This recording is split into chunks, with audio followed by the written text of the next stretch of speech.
Welcome to the Week 5 Explainer. Today, we are diving deep into project risk management. Now, if you think about it, a project is basically a temporary endeavor to create something entirely new. And because it's new, things rarely go exactly to plan. So let's explore how to turn risk management into your ultimate survival guide to protect those project objectives. Here's a quick look at our roadmap for today. We're going to kick things off with an introduction to risk management, then move right into identifying the unknowns, assessing and analyzing those risks, building out our response strategies, and finally creating bulletproof contingency plans. All right, Section 1, Introduction to Risk Management. It's all about being proactive rather than reactive. To start, we really have to fundamentally redefine how we view uncertainty. Ask yourself right now, how would your team handle a sudden crisis that completely halts production today? Honestly, a lot of project managers just rely on this let's live with it kind of attitude. Just hoping for the best. But let me tell you, hope is not a strategy.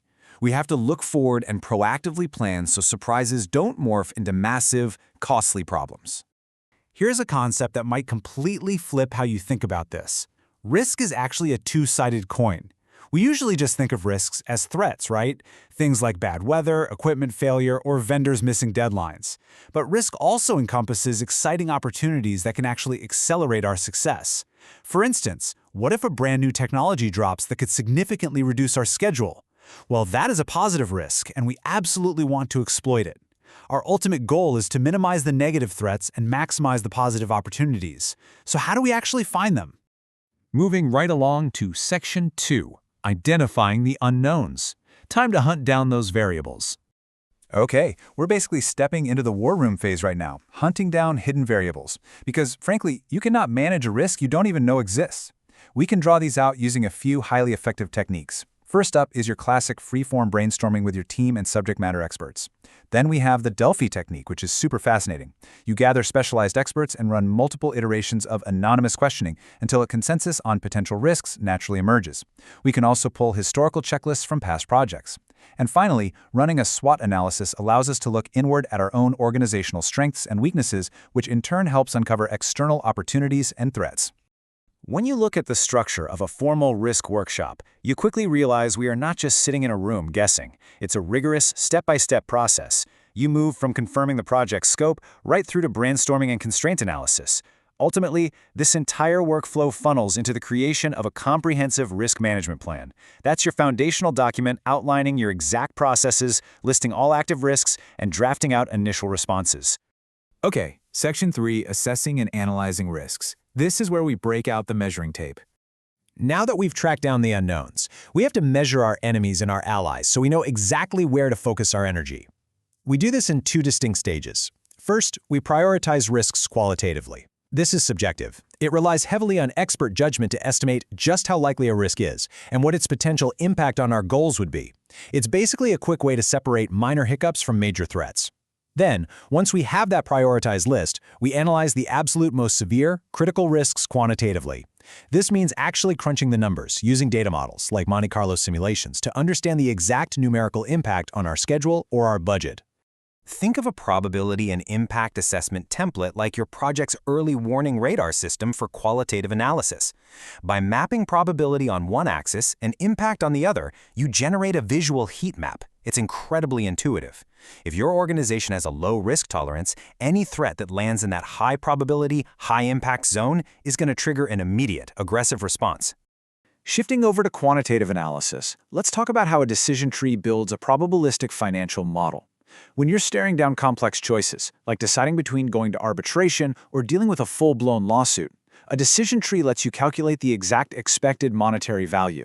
By mapping out the probabilities of favorable versus unfavorable outcomes and then multiplying those by the potential profit or loss, you can mathematically prove which path carries the smartest financial risk.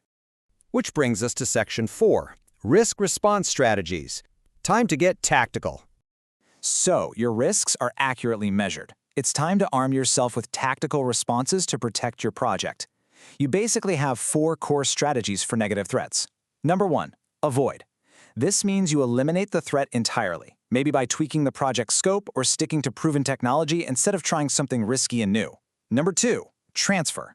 This is where you shift the ownership of the risk to a third party, usually through insurance or a specialized contract. Number 3, mitigate. Here you're taking active, concrete measures to reduce either the probability or the impact of that risk. And number 4, accept. You just acknowledge the risk but take zero proactive action, other than setting aside some resources, just in case. To really ground this in reality, let's look at a high-tech computer company launching a new product.